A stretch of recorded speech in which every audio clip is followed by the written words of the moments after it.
Ayun, so hello po teacher. So, welcome to my channel. And, meron ako na-ready dito for the questions para po sa mga nagre-review ng LET.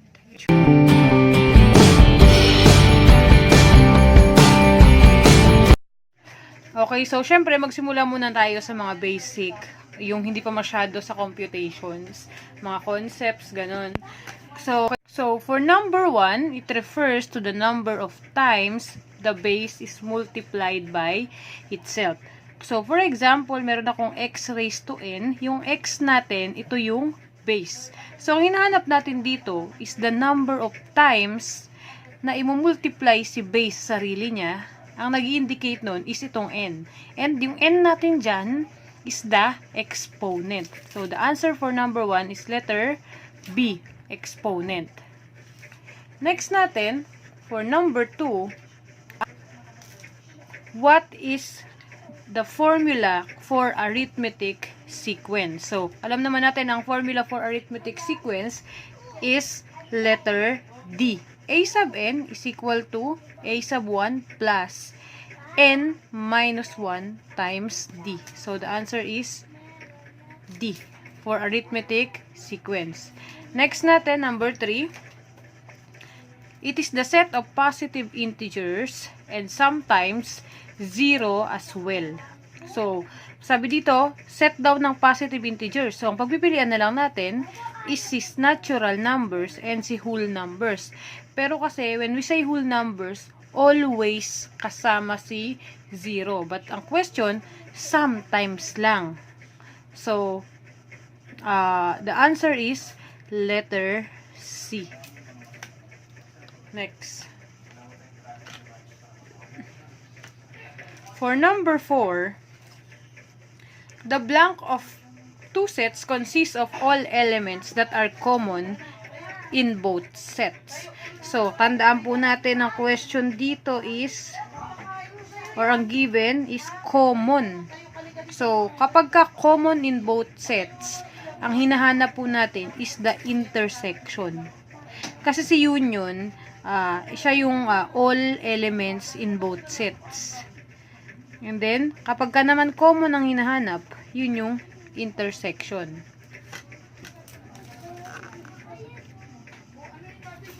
Next natin is number 5. It has no width and thickness but has a definite length in either direction. So, kapag ka no width and thickness, the answer is letter B, point. Next natin, number 6, it pertains to the sum of all sides of a polygon. Kapag po ang tinatanong ay sum ng all sides, ang answer is perimeter. Next, for number 7, these are the numbers that has no factor other than 1 and itself. So, kapag ang factor ng isang number ay number 1 na lang at ang sarili niya, tandaan po natin 1 and itself, the answer is prime numbers. Kasi si even numbers, ito yung 2, 4, 6, 8, 10. Si odd numbers naman, yung 1, 3, 5, 7. And then si composite numbers, ito yung more than 2 factors. Okay, next, si number 8. It measures how spread the data is around the mean. Kapag how spread the data around the mean, ang hinahanap po doon ay variance. Okay, for number 9, if the expression 9y minus 5 represents a certain number, which of the following could not be the translation? So, letter A, 5 less than 9 times y.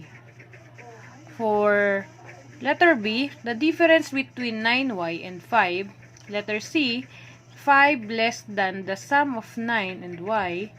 D, the product of 9 and y decreased by 5. So, observe nyo lang po yung mga statement. Mapapansin nyo si letter C, the sum of 9 and y. Pansinin natin si 9y. When we say 9y, pinagtabi yung 9 sa y. Ang ibig sabihin po niyan, product or multiplication. Eh, ang sabi dito, sum or addition. So, therefore, ang mali dyan ay si letter C. Sabi kasi, not. Next, number 10. When the data are categorized as, for example, types of residences, apartment, townhouse, regular house, the most appropriate measure of central tendency is, so when we say central tendency, ito po yung mga mean, median, and mode. So, ano daw yung measure ng central tendency na appropriate kapag ang given ay types of residences? So, again, kapag categorical data po or categorize ang isang data, ang pinaka-appropriate na measure of central tendency is the mode.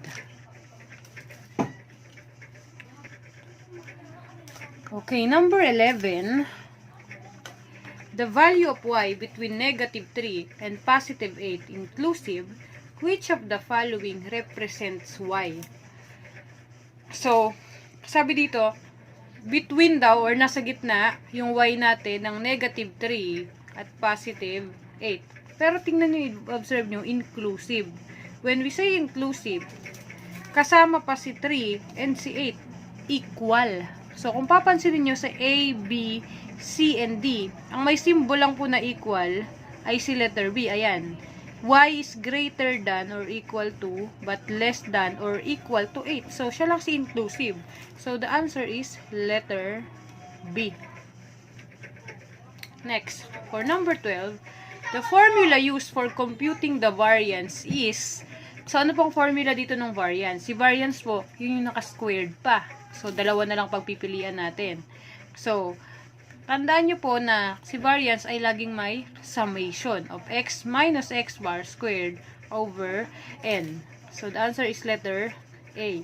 Kasi, kung wala na itong squared, ito na siya si letter, for example, wala nang squared to, ginawa ng square root dito, standard deviation na po yun. Pero pag naka-squared pa siya, si sigma, ang hinahanap po natin ay variance. Okay, so, next, number 13, it is described as the ratio of two polynomials. So, ang question po ay ratio. When we say ratio, ito ay fraction. So, usually, ang function po, naka-ratio or naka-fraction, is si rational function. Next, which of the following is a prime number? 1, 2, 4, or 0. So, again, yung mga prime numbers po, ang factor lang niya ay 0. When we say prime number po, ang factor lang niya ay 1 and itself. So, the answer for number 14 is letter B. Kasi ang factor lang niya, 1, nadidivide to ng 1, at nadidivide din siya ng sarili niya. 1 and itself. Eh, bakit po hindi pwede si 1? Eh, nakakapag-divide naman sa kanya, 1. So, yung sarili niya. Pero kasi, sabi sa prime numbers, dalawa lang yung factor. Eh, isa lang naman yung factor niya since 1, 1. Si 4 naman, ang factor nito, ang nakakapag-divide kay 4 ay 1, 2, and 4. So, hindi na pwede si 4. Ganun din si 0. Ang nakakapag-divide ng kay 0 ay 0. So, isa lang. Sabi, ang factor daw ng prime numbers ay 2. Number 1 daw, saka yung sarili niya. So, the answer is letter B. Next, number 15. In the polynomial equation, 5x raised to 4 plus 3x cubed y squared z squared plus 2x squared yz minus 6x. What is the degree of the polynomial?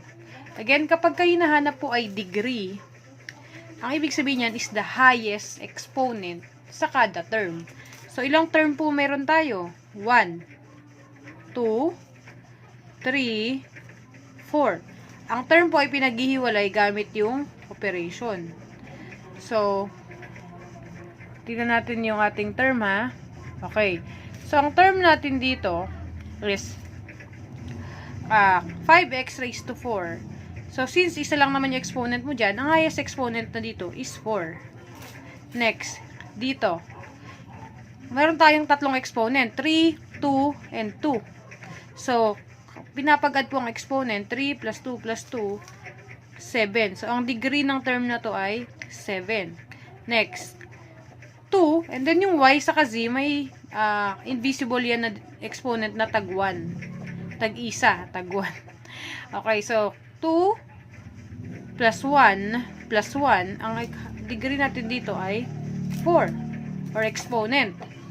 So, 6x, may exponent siya na 1, yung x, so 1. When we say degree, the highest exponent in a term of a polynomial. So, 4, 7, 4, 1, ang highest po natin ay 7. So, therefore, the degree of the polynomial is 7. Letter A. Next po natin, number 16.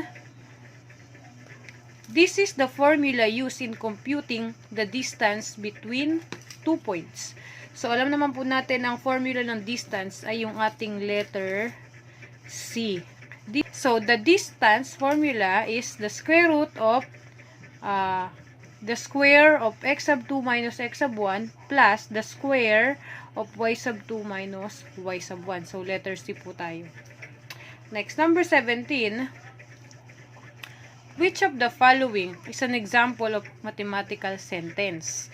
So, ang hinahanap po ay mathematical sentence. When we say mathematical sentence, siya yung may mga symbol na equals, greater than, or less than.